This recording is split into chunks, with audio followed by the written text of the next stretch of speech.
Welcome to Flip Your Script, the vodcast from the American College of Lifestyle Medicine that's all about clinicians redefining care through lifestyle medicine.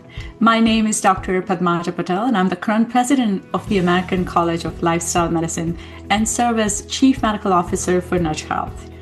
Each episode delivers 5 key takeaways from leading experts and practitioners on how lifestyle medicine is reshaping the future of healthcare.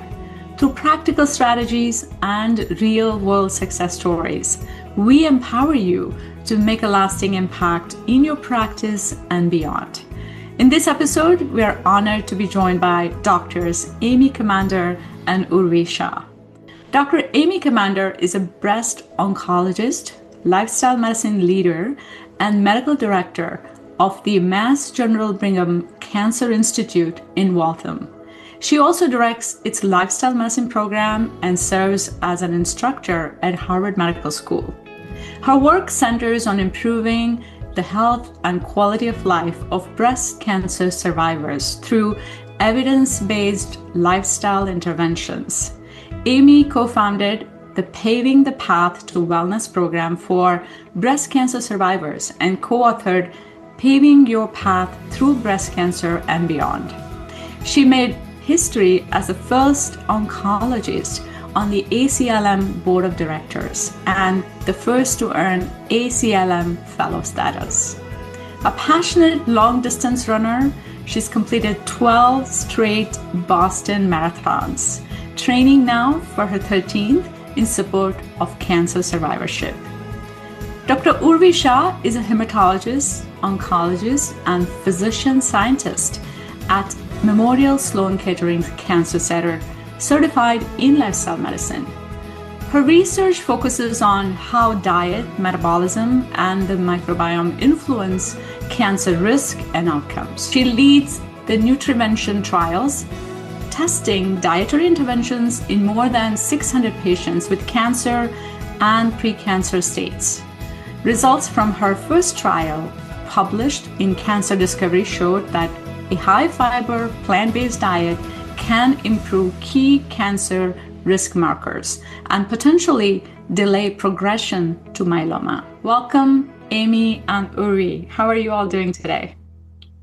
Great. Thank you so much for this invitation.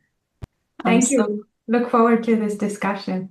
Yeah, well, thank you for taking the time to join us today.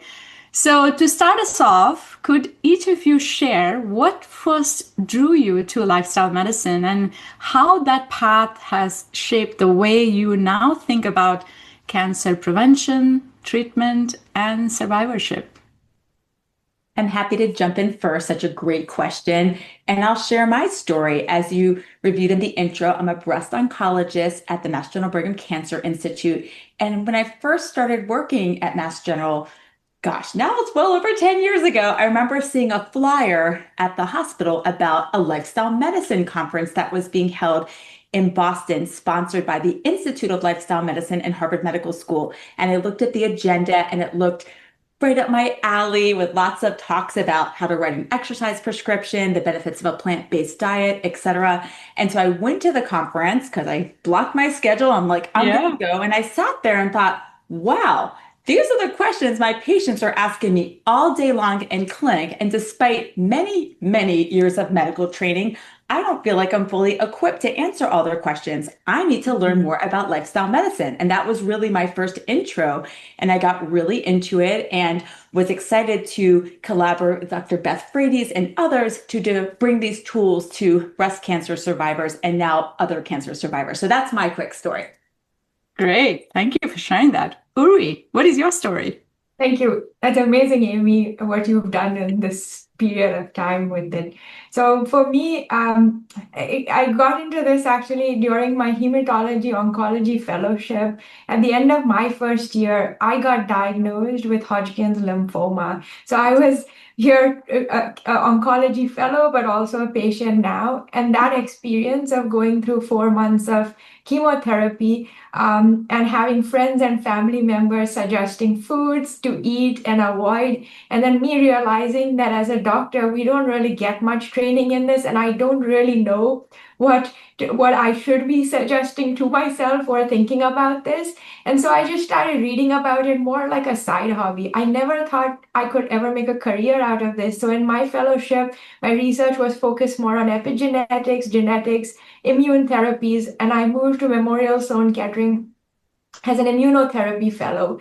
Once I joined as faculty, this was always at the back of my mind and really my passion or interest as it grew when I read about these topics. So I asked my chief at that time, could we at least do one trial, the Nutrivention trial, where we would look at 20 patients with pre-cancer and see if we could improve outcomes through a dietary intervention, because we know these risk factors like obesity and diet, physical activity increase risk. And so he was really nice to say, yes, go ahead. And I think that one study led to us building on it. And now we have 6 dietary studies. And it's become now my full career interest and focus looking at these modifiable risk factors. Awesome. Well, thank you. First of all, thank you for sharing that powerful personal story, because obviously, that's always the biggest inspiration to all of us. If there is something that we could learn and change for our own self. So thank you and thank you for pursuing that hobby, which you initially started at, but obviously has led to such meaningful work that you're doing now. So Amy, we are seeing encouraging declines in cancer mortality, which is good news. Yet a concerning rise in diagnosis among adults under than 65. From both a systems and clinical lens, what do these trends tell us about where our current model is missing the mark, and how lifestyle medicine might change that narrative? Such an important question and very timely, because we're all thinking about this and we see headlines about this all the time. Yeah. In fact, just this week in JAMA, there was a paper highlighting the leading causes of cancer death in individuals under age 50. And it's not unexpected based on what we've seen in the news that colorectal cancer is now, unfortunately, the leading cause of cancer death in individuals under age 50. Many of these individuals who are diagnosed at a younger age already have advanced colon cancer. So really understanding the factors that are contributing to this, we can use the word epidemic, is absolutely key. And I think while many researchers and epidemiologists are trying to ascertain what are the causes of this rise in early onset colon cancer, a lot of it is felt to be related to, unfortunately, lifestyle factors that, our Western diet, the obesity epidemic, changes in our gut microbiome, which Dr. Shah can elucidate further, but there's so many concerns about what is happening here. Why are we seeing this increase in incidence, particularly in colon cancer, but also in other cancers? As a breast oncologist, there is a rise in early onset breast cancer too. So this is an area that we all need to work together to figure out the causes and how we can address this. Yes, and I should add here because my husband is a gastroenterologist, and 30 years of practice, he now talks about this, every day, every week, there would be 1 or 2 patients that they diagnose in their 30s and 40s with colon cancer that, earlier, say 15, 20 years, he didn't see that. So there is a clear evidence that we all know that there's something that's going on in whether it's our diet, whether it's your lifestyle overall, but clearly this is a risk that we are all facing. So, Urvi, would you like to add anything more to this trend that we are experiencing? No, I think Amy's put it really well. And I think the American Cancer Society comes out with what are risk factors or causes of cancer based on the evidence. And I think based on their report, it's about 40% of cancers are related to modifiable risk factors. So things that are potentially within our control. The top one is smoking, of course, which affects about 20% of that risk. But then you have obesity, alcohol, diet, physical activity, vaccination, meaning not getting the immunizations or screenings, other aspects. But I think a lot of that, when you look at it, is these modifiable risk factors. And then the American Institute of Cancer Research has information around this. Yes, yes. So when we look at upstream, the root causes, which nutrition and lifestyle strategies stand out as most effective for lowering cancer risk. And what is the microbiome revealing about individual susceptibility? Why some people seem especially vulnerable while others remain protected? So when we think about risk factors, and like we talked about the American Institute of Cancer Research or World Cancer Research Fund guidelines, they come out with these 10 cancer prevention or risk reduction guidelines. And if you look at them, 6 out of the 10 are actually related to food and diet, and suggesting again that there is a clear link or evidence for risk reduction.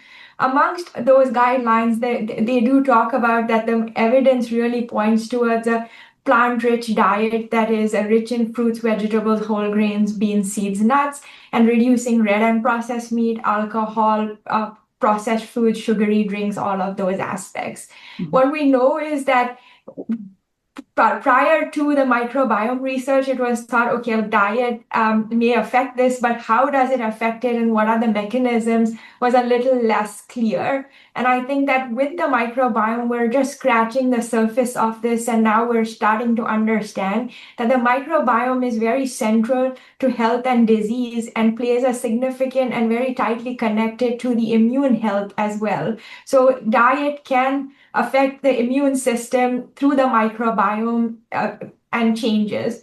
And I joke, but I think it's true that dietary fiber may be the original immunotherapy, and that we've not really thought about before because of the way it can affect it. And we've seen that in our research too.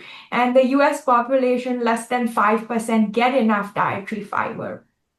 So just adding to that, when we think about the microbiome and what are key markers associated with better health and also reduced cancer risk, improved outcomes, what we see in most cancer studies is that the more diverse the microbiome, so think about like a rainforest compared to a plantation, more diverse environment is associated with better overall survival, better progression-free survival, and sometimes even better response to treatments, quality of life, all of these aspects. But how do we improve diversity? And we've shown in our studies and others, improving the number of plant foods or increasing plant food intake, increasing fiber intake, fermented food intake, all of these aspects can improve microbiome health. Another 2 points I just wanted to make is, so we talked about diversity, and then the other things we can think about when we think of the microbiome is the composition. So what are the types of bacteria that are there? And instead of focusing on individual species, we can think about what is the overall pattern. And butyrate producers or these short chain fatty acid producers are increasingly being recognized as healthy bacteria that make these chemicals or molecules like short chain fatty acids like butyrate that have anti-cancer, anti-inflammatory properties. So you can look at the change in the composition, but also change in the function, like the enzymes of these in the microbiome, suggesting that, there's a shift in the pattern. We see all of these changes in our dietary intervention studies just after a 12-week dietary intervention study, but we start seeing the changes as early as 4 weeks in terms of microbiome diversity, composition, function, enzyme changes, all of those aspects. And all of these are tightly linked, I think, to outcomes. Yeah, very well said. So let me expand on that. Beyond prevention, how can nutrition serve as an active therapeutic tool before diagnosis, throughout cancer treatment, and in recovery? What are recent nutrition intervention trials teaching us about improving outcomes and overall quality of life? It's a great question, and I think about it through the lens of an oncologist, since that's what I do, in terms of how do we think about it in 3 different settings or groups. So one is the prevention setting, how do we reduce risk? And our first trial, the Nutrivention trial, was in precursor or pre-cancer patients who had an elevated body mass index, because we know that a high BMI doubles the risk for progression to the cancer myeloma. We were able to improve things like metabolism, so insulin levels, insulin resistance, microbiome health, diversity, butyrate producers, inflammation, CRP levels dropped. Immune function also shifted towards a more anti-inflammatory immune pattern. And what's more is there were few patients where we saw a slowing in the progression to the cancer, where their markers were progressing faster before they went on our study, suggesting that potentially such a diet and an intervention could delay progression. I also like to bring up another example in the prevention setting is that when we look at genetic risk and we think about lifestyle risk, people may say, oh, I have bad genes, so I can't do anything. But there's one nice study from the UK Biobank that looked at colorectal cancer risk, and they looked at interaction between lifestyle and genetic risk. So they took patients with classified patients into a polygenic risk score for bad, intermediate, or good for genes, and then a lifestyle score for unhealthy, intermediate, and healthy. What they showed is those with bad genes and bad lifestyle had the highest risk at about 9% for risk of cancer. Those with bad genes and a good lifestyle had a risk of about half at about 5%. And that risk benefit was the highest in those with bad genes compared to those with good genes, suggesting that when we have higher genetic risk, actually these modifiable risk factors may play a bigger role for us to make changes for lifestyle. Then the next setting I would think about is the treatment setting. And so how can dietary interventions actually enhance response to treatment, improve quality of life, make you tolerate treatment better, and go through it more seamlessly? We are doing one study in the newly diagnosed space. We just opened it. It's called the Nutrivention 5 study. And this is a randomized study looking at a high fiber dietary intervention during induction chemotherapy for myeloma patients. But I just wanted to point you to, the LEANER trial that was published in breast cancer. And this is stage 1 to 3 breast cancer patients. And they did a high fiber diet with exercise during their initial chemotherapy and showed that the patients who needed surgery after had a higher pathologic complete response. So it was a subgroup, but they saw 53% in the intervention group with the lifestyle compared to 28% in the group which was the control. So suggesting we can even enhance response with these interventions.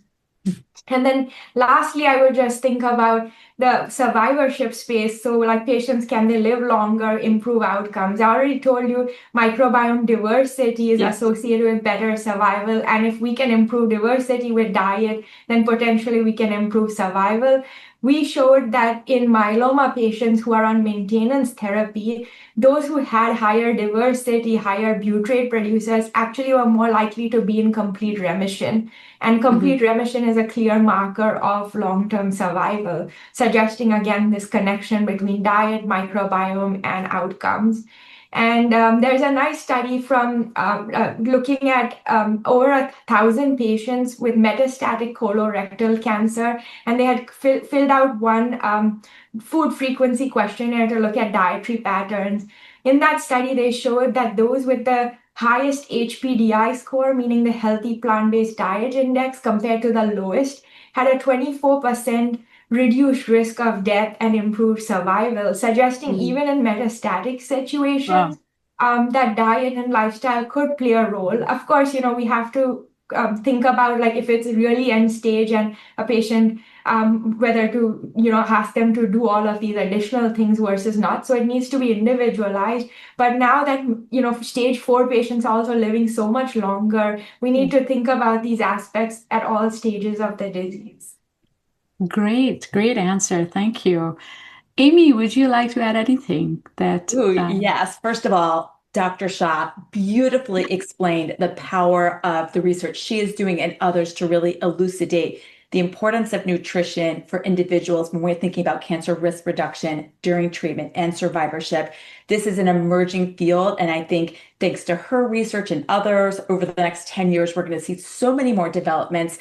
I guess a take-home point I'd like to emphasize based on what she beautifully shared is that when a person has a diagnosis of cancer, and Dr. Shah, you can share your perspective on this too, often the individual feels they have no control. They're being told, you need to go to surgery, you need this chemo, you need this immunotherapy, you need this scan, you need these labs. Like it's just a whirlwind. I mean, this is what we do every single day in our clinic with our patients, as we outline the treatment plan. But when we have the opportunity to talk about the role of lifestyle medicine, in this example, talking about the role of diet, just getting more fiber or more plants into your diet, that gives an individual some, power over their situation. Gee, if I can get, Dr. Shah said, if I can eat a serving of beans every day, just to start, I'll get some more fiber into my diet. That's really empowering. And I can tell you, my patients and my experience who I've worked with in this area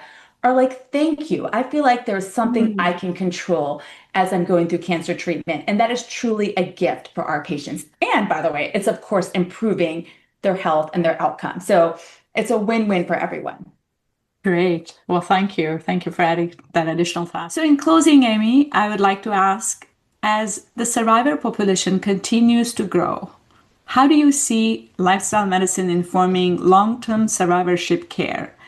And how critical are sustained research funding and equitable access to ensure that progress in this field truly benefits everyone? Wow. Such an important question and important to end with. I mean, we know in the United States by 2035, there will be over 22 million cancer survivors living in this country. And, that's an impressive number. And again, thankfully, people are living longer due to advances in early detection, treatment, hopefully all the lifestyle interventions we're going to employ along with standard treatment. But this really means this is an opportunity to think about how can we help the cancer survivorship population truly thrive in terms of reducing the risk of other chronic diseases. Individuals with cancer are at heightened risk, for example, for cardiovascular disease and other chronic conditions that we all face in the United States. How can we help improve quality of life? We know that, as Dr. Shah mentioned, diet, and there's so much data now on exercise and other lifestyle medicine pillars, improve quality of life for our patients, improve their ability to tolerate their treatments, minimize toxicity. And finally, more and more data is showing that lifestyle interventions also improve outcome for individuals with cancer. And Dr. Shah shared a few studies in her discussion earlier. So for all of these reasons, it is absolutely key that the pillars of lifestyle medicine are incorporated into oncology care at all the different steps that we've discussed. And just getting to your other question, Dr. Patel, we know that all of the advances in treatment for cancer and understanding risk factors for cancer and the trials that Dr. Shah is performing, we need funding for research to make all this happen, to make these strides continue. And therefore, that's why we need to continue to ensure that funding is supported for these types of initiatives so we can continue to make progress moving forward. Yeah. So thank you so much for asking that great question.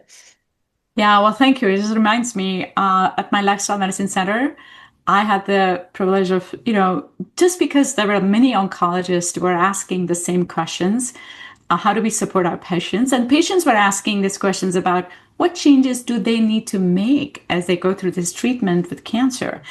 And so I created what's called Eat to Beat Cancer, which was a presentation, and it was a very popular because of the evidence of what we know that, how do we empower patients to make those small changes? And so I really appreciate both of you coming in today for joining us and sharing your expertise and passion for advancing cancer care through lifestyle medicine. Your insights truly highlight the power of evidence, compassion, and innovation in transforming patient outcomes. And thank you to our audience for tuning into this episode of Flip Your Script. We hope today's conversation has inspired you with practical insights on how lifestyle medicine is shaping the future of patient care. If you enjoyed this episode, don't forget to like, subscribe, and leave a comment. Stay connected with us for more episodes featuring clinicians who are rewriting the script on health, one patient at a time. Until next time, take action, make an impact, and keep flipping the script on healthcare. Thank you.